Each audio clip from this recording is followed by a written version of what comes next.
How's it going, everybody? It's the Ringside C3 back at you, here to predict WWE Backlash. As always, I am your host, and for the first time, I am your champ. My name is Dreamcast Phil. I'm Jake Ryan is Epic. And I'm me, Just Billy.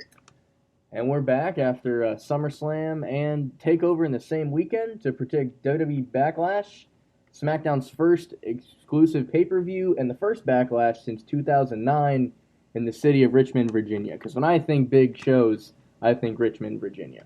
But anyway, here we go. I'm going to see if I can hold on to the title for another show here after coming out victorious in SummerSlam.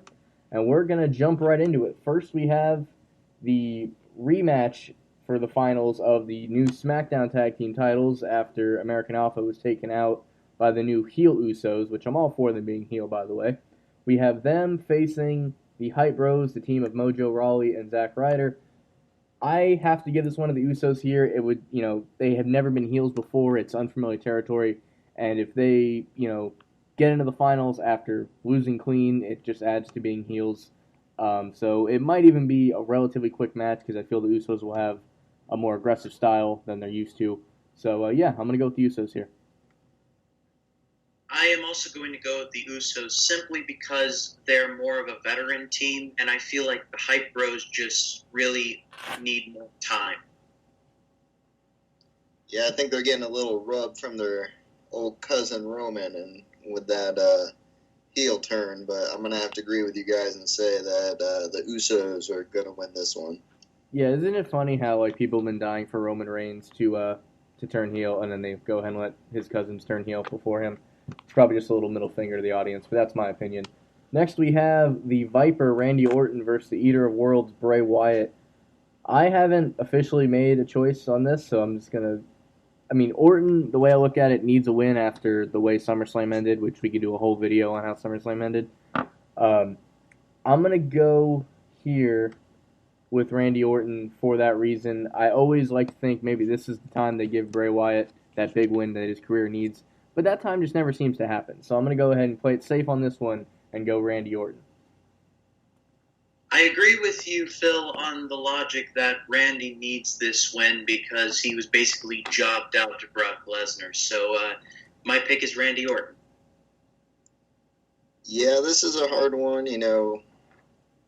Bray always gets the short end of the stick, and, with how SummerSlam ended, Randy kind of was on the losing end of that, so this is kind of a flip of the coin here, but I'm going to have to agree with you guys and say Randy Orton's going to pull through. Yeah, like you said, it's definitely a flip of the coin because both guys kind of need it right now, and I guess it just comes down to who they think will win it. Quick question, do you think this is the last one? Is it possible that, maybe Wyatt actually wins this and the feud continues on from here, or is this kind of a one-off? Billy, you can go first on that one. I'd like to see the feud continue. Maybe have Orton go over this one and Bray get the bigger win at maybe a bigger pay-per-view instead of the one in good old Richmond. Yeah. Maybe Survivor Series, it could end there if they drag it out that far. Yeah. I see this maybe ending in a steel cage match or a no DQ match.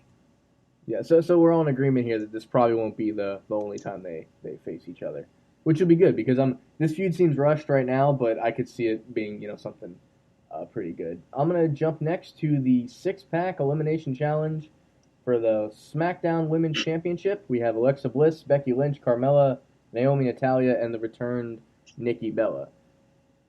A lot of people think Nikki Bella is gonna win this because Total Bellas is about to debut and everything. And most people are contributing her winning because of that show's coming out. For me, that's the reason she won't win. Because that show's already filmed. So if she wins the title, they can't really piggyback off of that. Because the show is already done. So for that reason, I'm going to go with Becky Lynch. We have a heel women's champion on Raw. We're going to need a babyface one on SmackDown. At least to begin with, to kind of keep things going. On a side note, it'd be pretty cool to see Carmella win it. I echo you, Phil. I'm going with Becky Lynch, but consolation to Carmella because her heel turn has been really good right now. It's one of those unexpected things that has made SmackDown just a little bit better, which hopefully I'll be able to talk about by the end. All right, just a side note here. Can we talk about how awesome Naomi's entrance is? That shit is the bomb. It's the female Jeff Hardy. I'm feeling the glow, which is exactly what you wanted. Yeah, but for this match, it's kind of for me, my brain versus my heart. My brain saying Nikki Bella is going to win, my heart wanting Becky Lynch to win. But I guess I'm going to kind of go against the grain here with what you guys are saying, and I don't really think it has to do with Total Bella's,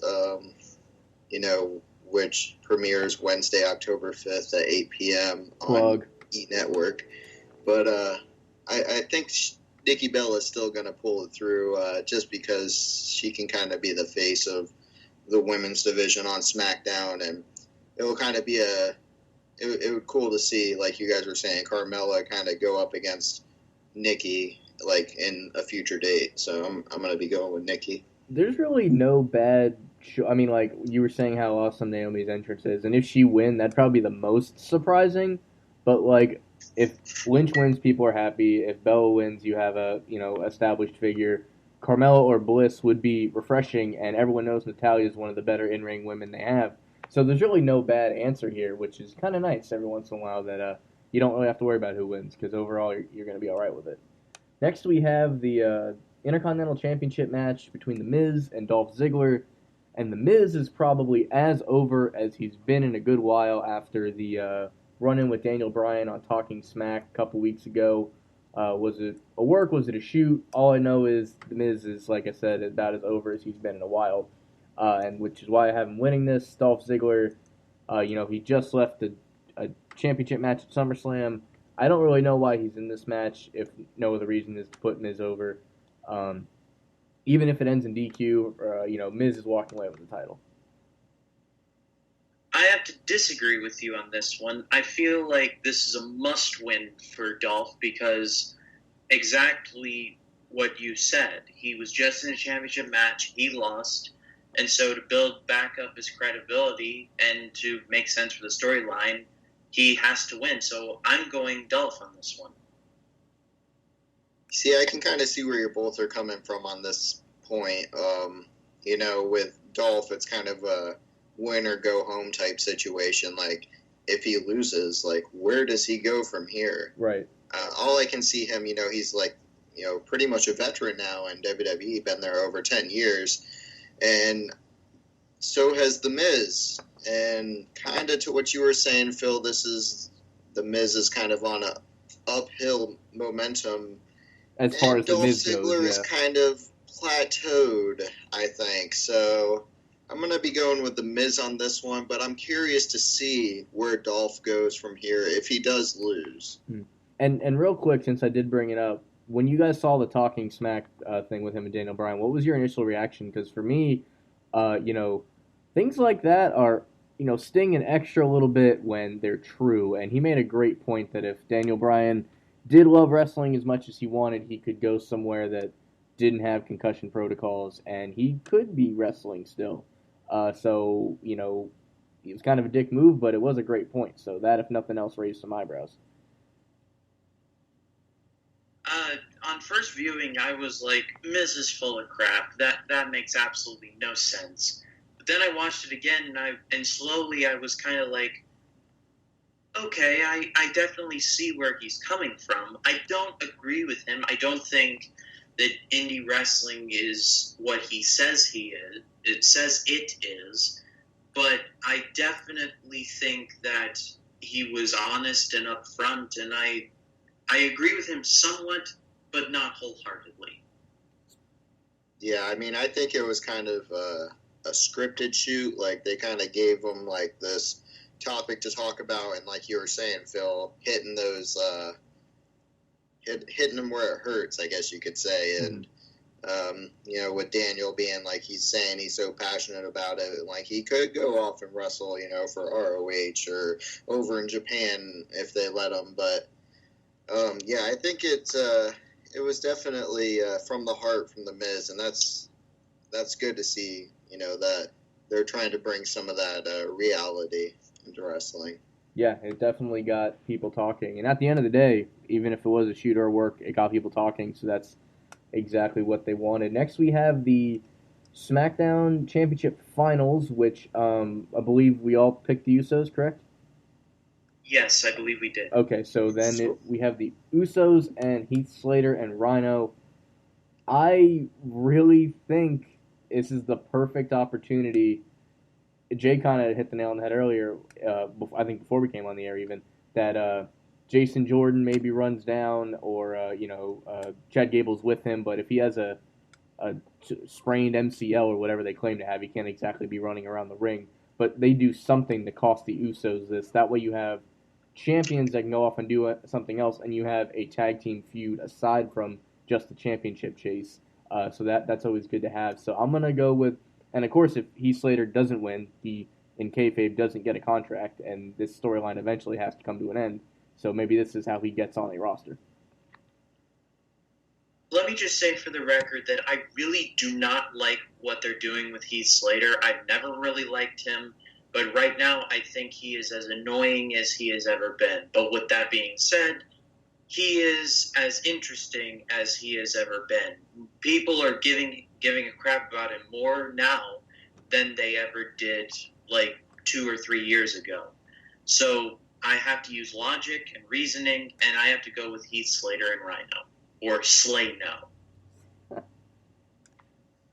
Yo, I think what Slater is doing is great. When he went up against Brock Lesnar and just trying to, prove himself and kind of bringing that reality in it in a sense, like, oh, I got to do this for my family and my 7, 8, however many kids I have. In my single wide trailer. Yeah. But, I mean, Slater, he's never been one of my favorites to say, but, I've never really had that, annoying hatred factor for him, but like you were saying, this could be the end of that storyline for him trying to get a contract, but I think this is one of the kind of, we don't really see too much long-running storylines in the WWE so often. It's kind of like maybe 1 to 3 months max, and I think to counter what you guys are saying, especially you, Phil, saying having there be kind of 2 feuds with the tag team titles, I think it would be more beneficial or significant if the Usos were to win the championship and then have American Alpha come back and chase those titles. So I'm going to be going with the Usos on this one. Good. And a fun fact, I wish we had more time to talk about this right now, but Rhino is running for mayor in his home state of Michigan. I wish we could talk about that more, but it's kind of interesting. Real quick here, now we have the main events. AJ Styles, Dean Ambrose. I'm going to be frank, I'm going to be quick. I think this is AJ Styles' time. I think ever since Dean Ambrose went on Stone Cold's podcast, he's kind of fallen flat. AJ Styles, I think, finally gets his moment here. I was originally leaning towards Ambrose, but I feel like you're right, Phil, when you say, like, with the Stone Cold podcast, the quality of his work has gone down significantly. Because that was just brutal, that podcast, just brutal. Yeah, it was not fun. So I think I'm going to have to go with AJ on this one because they don't want none. Yeah, I got to go with the face that runs the place, and Dean Ambrose is going to get second place when AJ Styles is the new WWE World Heavyweight Champion. It gives me chills just to say that. Oh, no, I if this happens, I can't wait to see it. So we're going to find out this Sunday, September 11th. Also, NFL kickoff. I wonder, start of the NFL season, I wonder if that's going to affect buys or ratings through the network or whatever. But I guess we'll see. Overall, I think for SmackDown's first show, they have a solid card here. Definitely an opportunity for some great matches. We're just about out of time here, so I just want to say thank you guys for listening, whether it be on Spreaker.com or my YouTube channel. We'll see you guys next time. We'll see who's the champ when we come back. I am the champ for now. I'm Dreamcast Phil. I'm Jake Ryan is Epic. And I'm me, Just Billy. We'll see you next time. We'll save you a seat.